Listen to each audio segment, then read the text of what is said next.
पिता परमेश्वर का आशीष अनुग्रह हम सभी को प्राप्त हो रहे हैं, तो खुशी मन से रिसीव कीजिए और पिता को धन्यवाद दीजिए। थैंक यू पिता परमेश्वर। देखिए, पिता परमेश्वर जब आपको चॉइस करते हैं, जब आपको चुनते हैं, चुनकर इस धरती पर भेजते हैं, तब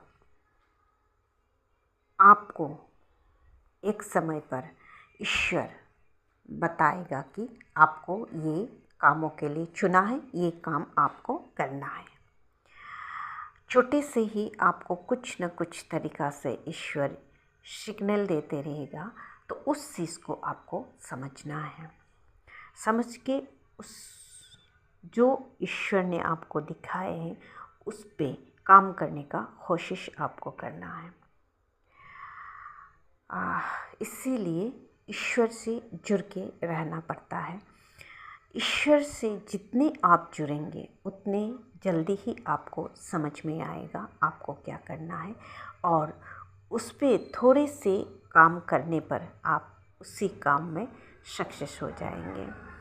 ईश्वर का आशीष अनुग्रह और ईश्वर का साथ रहता है। हर मनुष्य को कुछ न कुछ करने के लिए ही मनुष्य का जन्म देते हैं इस धरती पर। सबका अलग अलग कर्मा होता है, सबका अलग अलग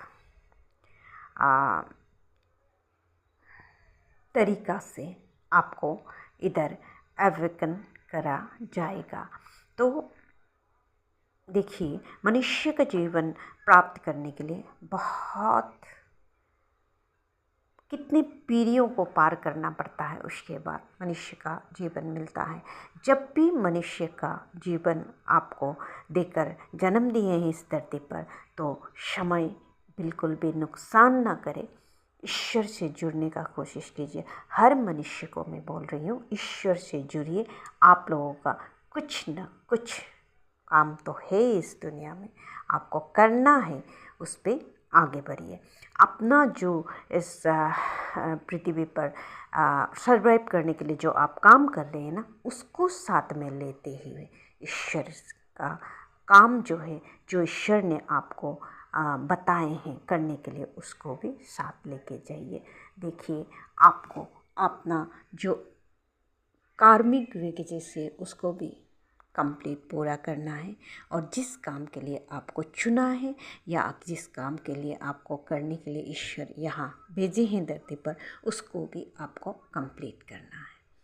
तो अगला जन्म क्या होगा आपको पता नहीं है, इसलिए जो ईश्वर बोला है उसको जल्दी से कीजिए, और मोक्ष को हम सभी को मोक्ष का प्राप्त होना